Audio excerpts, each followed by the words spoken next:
নমস্কার বন্ধুরা, আমি রাখি। সবাই কেমন আছো? আশা করছি অনেক ভালো আছো, আর আমরাও ভালো আছি। আমার আরও একটি নতুন ব্লগে তোমাদের সবাইকে স্বাগত জানাই। আজ হচ্ছে মঙ্গলবার, আর এখন বাজে সকাল 9টা।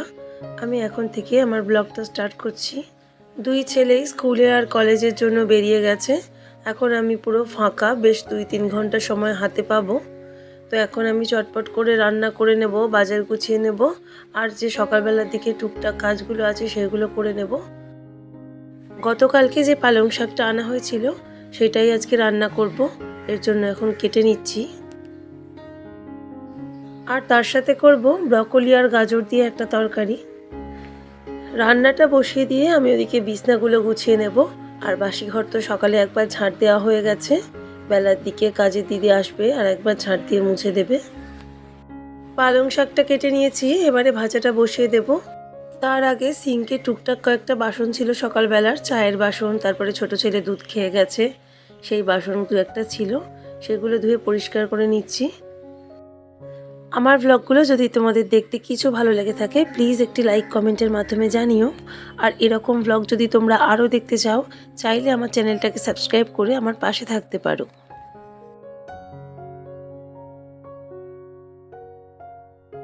সমস্ত বাসনগুলো আমার ধোয়া হয়ে গেছে। আর এই তো এখন পালং শাকটা বসিয়ে দিচ্ছি। প্রথমেই দিয়ে দিচ্ছি কয়েকটা মটরশুঁটি, এর উপরে পালং শাকটা দিয়ে দেব। মটরশুঁটি দিয়ে এইভাবে পালং শাক রান্না করলে কিন্তু খেতে বেশ টেস্টি লাগে।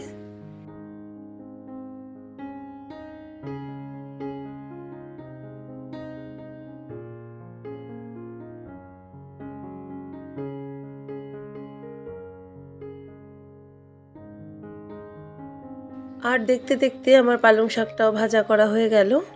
আর এখন ব্রকলিটা কেটে নেব। ব্রকলিটা কিন্তু সাইজে বেশ বড় ছিল। ব্রকলি আমরা সবাই ভালো খাই, কিন্তু আমার হাজব্যান্ড খুব একটা খেতে চায় না। তো ও 2-1 পিস খেয়ে নেবে, না হলে ওর জন্য আবার আলাদা কিছু একটা তরকারি করতে হবে আমাকে। কিন্তু সকালবেলার দিকে তাড়াহুড়ো থাকে, এতটা সময় পাওয়া যাবে না। আর তাছাড়া সারা বছর ব্রকলিটা সেভাবে আমাদের এখানে বাজারে দেখতে পাওয়া যায় না।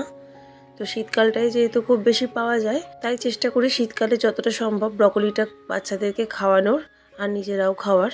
কেননা ব্রকলিটা কিন্তু খুবই উপকারী একটা সবজি।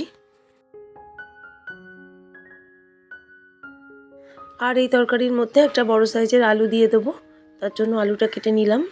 তো এখন সমস্ত কিছু সবজি ভালো করে ধুয়ে নিয়ে কড়াইতে বসিয়ে দিয়েছি ভাজা হতে।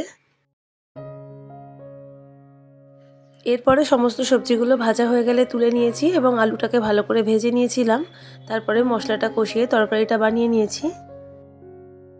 আর ওইদিকে ছোট প্রেসার কুকারটার মধ্যে কয়েকটা সবজি সিদ্ধ দিয়েছি, যেমন পেঁপে, সিম, গাজর, এই জাতীয় সবজিগুলো সিজনাল যা যা সবজি পাওয়া যায় যখন, সেগুলো আমি আমার বাচ্চাদেরকে দিয়ে থাকি।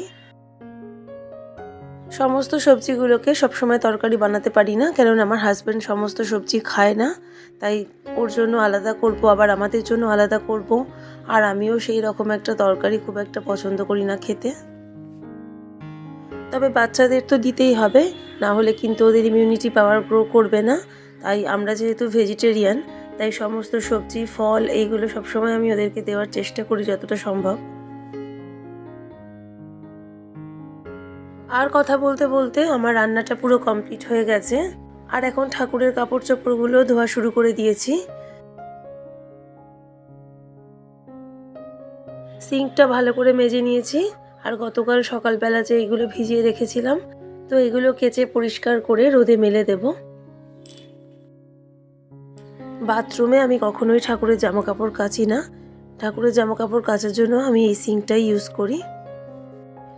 আর আমাদের এই ফ্ল্যাটে কিন্তু ছাদ নেই, ছাদ থাকলে কিন্তু আরও সুবিধা হতো জামা কাপড় মেলার কাজে বা ঠাকুরের বাসন ধোয়ার কাজে। কিন্তু ছাদ আছে যেহেতু, ছাদে সিঁড়ি নেই, এর জন্য আমরা কেউই ছাদে উঠতে পারি না। আমাদের ফ্ল্যাটে সবই ভালো, কিন্তু এই একটাই প্রবলেম যে ওপরে কিন্তু ছাদে যাওয়া যায় না। তাই অনেকগুলো কাচা একসাথে কাচতেও পারি না। ঠাকুরের জামা কাপড়গুলো সমস্ত কাচা হয়ে গেছে। এবারে আমি যেভাবে জানলায় জামা কাপড় মেলি সেভাবে মেলে দেবো। দেখো বন্ধুরা, আমি কিন্তু এইভাবে জানলার বাইরের দিকে কয়েকটা রড করে নিয়েছি। যা জামা কাপড় মেলবার আমাদের কিন্তু এইটুকু জায়গার মধ্যেই মেলতে হয়।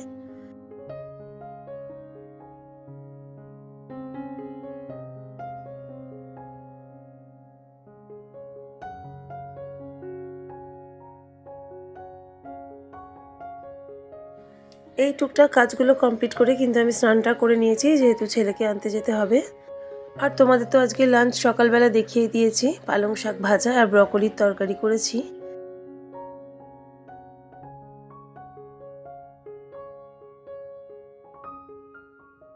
গুড ইভিনিং ফ্রেন্ডস, এখন হচ্ছে সন্ধ্যে 6টা বাজে। এখন আমি সন্ধ্যাবেলায় বাচ্চাদের টিফিনটা বানিয়ে নিচ্ছি। 2-3 রকম সবজি দিয়ে আর ম্যাগি মশলা দিয়ে পাস্তাটা বানিয়ে নিচ্ছি। আর এখন পাস্তাটা বানানো হয়ে গেলে ছেলেদেরকে খেতে দিয়ে দেবো। এরপরে আমি নিচে চা করব, চা খাবো। এরপর ছেলেকে পড়তে বসাবো আর রাতে ডিনারের ব্যবস্থাও করতে হবে। তো চলো আজকের ব্লগটা এখানেই শেষ করে দিচ্ছি। ফিরে আসবো নতুন ব্লগ নিয়ে। সবাই খুব ভালো থেকো।